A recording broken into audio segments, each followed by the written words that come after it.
There are two openings which allow things into your head, these two.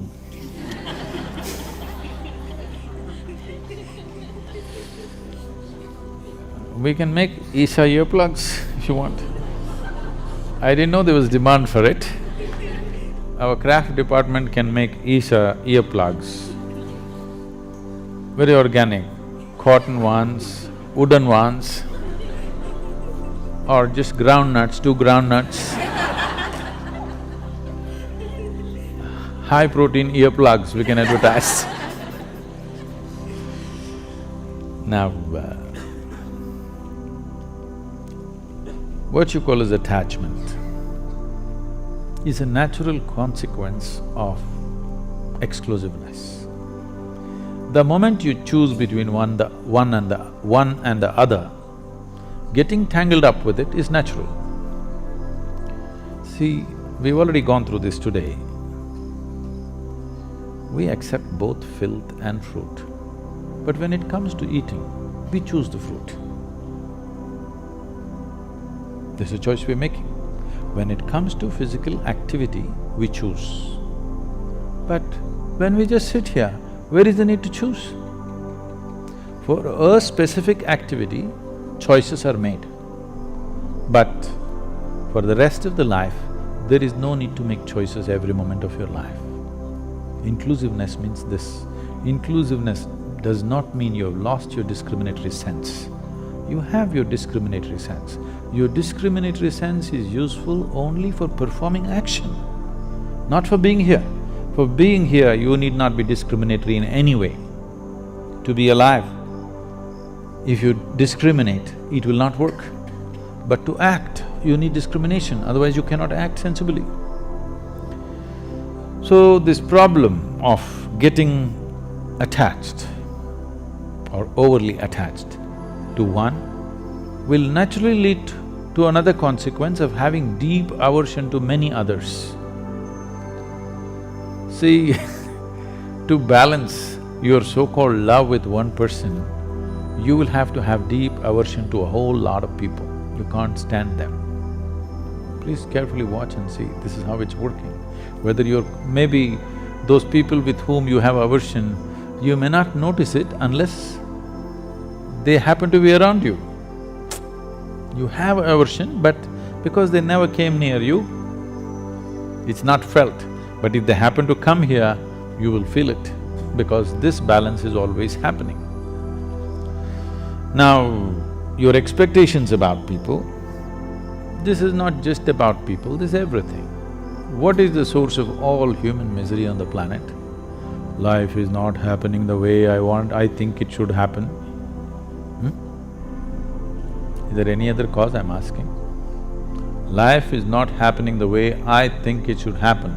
This is the only source of misery in human life, isn't it? Tell me, is it easier to change your thinking or the world?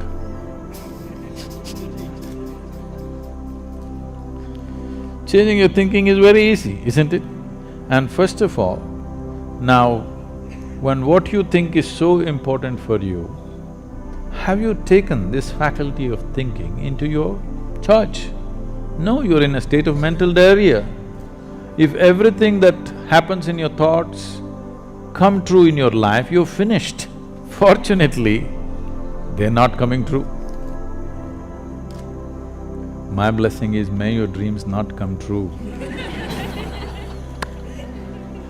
Because the way you're dreaming, if all of it happens, you're finished. Because your expectation is coming from a very limited picture of life. If you want your life to yield in a maximum way, even in material life, I'm saying, in a maximum way, I'm not talking about some spiritual dimension, just in your material life, if you want to yield maximum in this world, no expectations. You know Shunya meditation? No expectations. No expectation does not mean you don't have an orientation. It is just that you don't… every moment you don't go about calculating, oh, I didn't get what I want, I didn't get what I want did not happen. No. It's just that we want to move in this direction. How far you will go will depend on how much gas you have, isn't it? And if you have expectation, you are wasting all your gas in simply revving up the engine all the time and you won't go far. This whole expectation overtaking you has happened to you because right from your childhood, people are asking, at the age of 3, people are, tell me what will you become? Will you become doctor? Will you become IT engineer? Some rubbish At the age of 3, the expectations that parents have of their children is largely so unrealistic and stupid most of the time. It is neither good for them nor for the children, and right from your early age you cultivate the same trend. Let's do this much with life. See, all this problem is because happiness is a tomorrow thing. Do you understand? Why your expectations have such powerful grip on you is, happiness is a tomorrow thing, never a today thing. Because only if this and this happens, I will be happy. Now, as you get more miserable, as this and this gets little more away from you every day, instead of coming closer if it's going away, as you get more miserable, the power of the expectation becomes stronger and stronger. Right now, let's say you're really blissed out, but you want this to happen. We chased it. Tomorrow, instead of being closer, it's further away. It won't create any great amount of suffering, it will not. It will not create any suffering because you're joyful. So without fixing this, you're trying to do things in the world. Long time ago, it seems Krishna said, yogastaha kuru karmani. That means first establish in yoga, then act. But now you started your action in a mess, so you come to yoga. So we're trying to adjust this. You're still a young person, you do this much, forget about what you want in the world, from yourself, from the people, from the world. What you want, drop it. First establish this, that what happens within you is determined by you, nobody else but you. Just do this one thing, naturally you will choose to become pleasant. When you're very pleasant, still 10,000 things have not happened in my life. So what? With a joyful zest, I'll go after it. And the chances of fulfilling those expectations are far better.